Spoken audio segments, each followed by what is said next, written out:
What's up, Grumpies? This your commish, the Bathroom Bandits, and y'all know I'm Pats all day, Pats all day. But this week kind of felt like some Miami Dolphins vibes. So in honor of the absolute worst team in the NFL, I'm just gonna wear this hat for this video and just to show y'all Dolphins a little love, cause there's something out there. It's something out there, man. I want to show y'all a little love, man, and show y'all a little moral support. So I'm gonna wear the hat for the video. But man, this week in fantasy football was like Miami Dolphins vibes, man. This was horrible.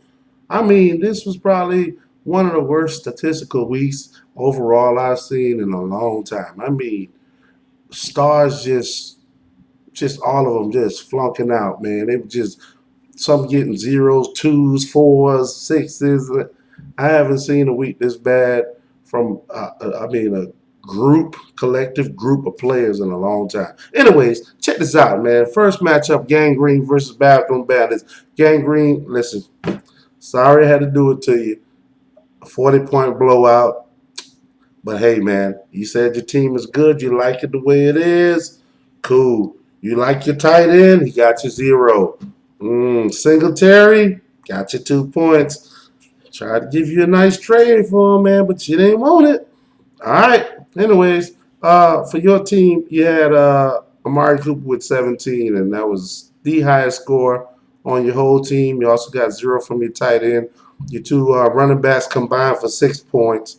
As for Bathroom Bandits, Zeke gave him 28. Darren Waller, 33, and T.Y. Hilton still doing his thing with 19 points. Bathroom Bandits improves to 5-2. Gangrene, you dropped to 3-4. Next matchup, we got the Belichick's hoodies versus Old School. Old School put one of them old school ass whoopings on Belichick's hoodies. Nobody showed up for him except for Lamar Jackson and Sony Michel. That was it. You had David Johnson, who you got tricked into starting because they said he was active and he gave you zero. And Lev Bell went up against the Pats, and you know how that shit goes. So your running backs combined for 8 points. Old School, you had Allen Robinson with 24, and you had that great Pats defense we was just talking about for 30 points. That was enough to pull away. John Brown had also chipping in with 19 points.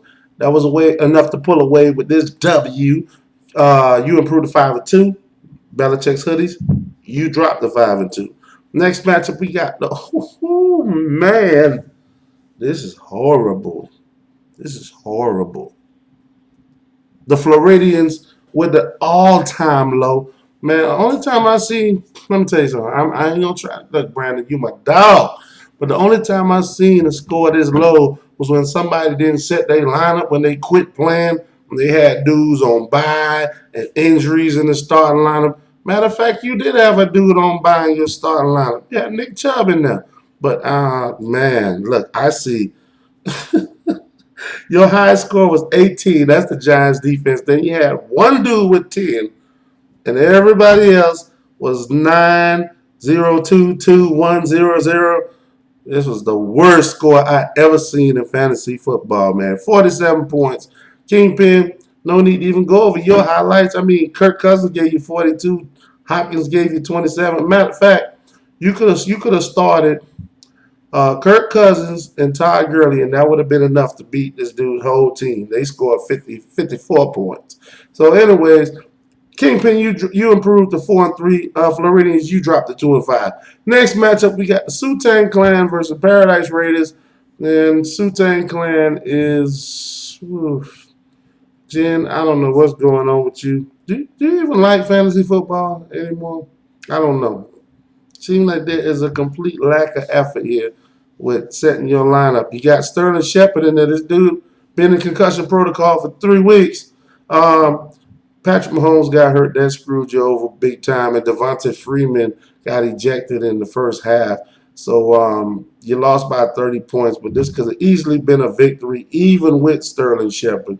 If it wasn't for Mahomes going out with the injury and Devonta Freeman getting kicked out of there. As for Paradise Raiders, You had Latavius Murray in there with 35 points, and the Saints defense gave you 20. Josh Jacobs chipped in with 18. Anyways, this is the lowest scoring combined. No, it was. Yes, it was lowest scoring combined score of the week. So not much here to talk about other than those two or three players I mentioned. Paradise Raiders, you improved to 3-4. Sioux Tang Clan, you dropped to 1-6. This matchup was the closest matchup and also the highest combined total of the week. Michael Eka High, Micah Heidi Ho versus Deep Pockets. And Deep Pockets is just continuing the trend of just having horrible luck. 63 points Aaron Rodgers gave him. 63. He had 18 from Fournette, 16 from Barkley, and then everybody else just flunked, man. I mean, Terry McLaurin, Scary Terry, 2 points. Mohamed Sanu, usually a solid 10 to 15 points, 1 point. Man. Vikings defense, 6 points. Slayton, Jack Doyle, Travis Kelce, 10 points. So it was that type of, this been that type of season for Deep Pockets, man. Just having some tough losses. He would have beaten anybody else this week except for Kingpin. But he had to go up against Michael Eka Micah Heidi Ho, Stephon Diggs, Josh Allen, Michael Thomas, all had 20 plus. Bills defense chipped in with 18. Michael Eka Micah Heidi Ho, you improved to 5-2. My man, Deep Pockets, you dropped to 1-6. And for the final matchup, we got the Miko's Marauders versus Twat Waffles. Twat Waffles pulled off a victory last week versus your boy. He beat me this week. Not so lucky. Miko's Marauders had 40 from, of all people, Jacoby Brissett. Dalvin Cook had 29. Derrick Henry, 19. And for Twat Waffles, you had like Aaron Jones, 18. Tyler Lockett, 19. That's the type of week you had. Nobody scored plus 20. Your quarterback gave you 7. And it just was a bad week overall for your team. You only scored 107 to Miko's 134. So Miko's Marauders, you improved to 3-4. Twat Waffles, you dropped to 5-2. All right, put in your waivers tonight. There's been some shifts around the league. Some people got traded. Some people were hurt, banged up. I'm looking at the standings. Believe it or not, these standings are tight. We got 5 teams, 5, with a 5-2 record. 5 teams with a 5-2 record.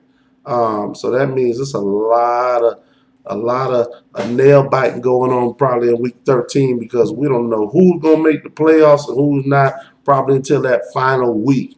So it's gonna be a good season overall, man. I think this is exciting. This is how I like it. I don't like to see 1, 2 dominant teams then a bunch of. I like to see it close like this. So hey, man, y'all make y'all waiver moves tonight. Set your lineups. Get ready for Thursday night football. And your boy will see y'all next week. Same time, week 8 recap.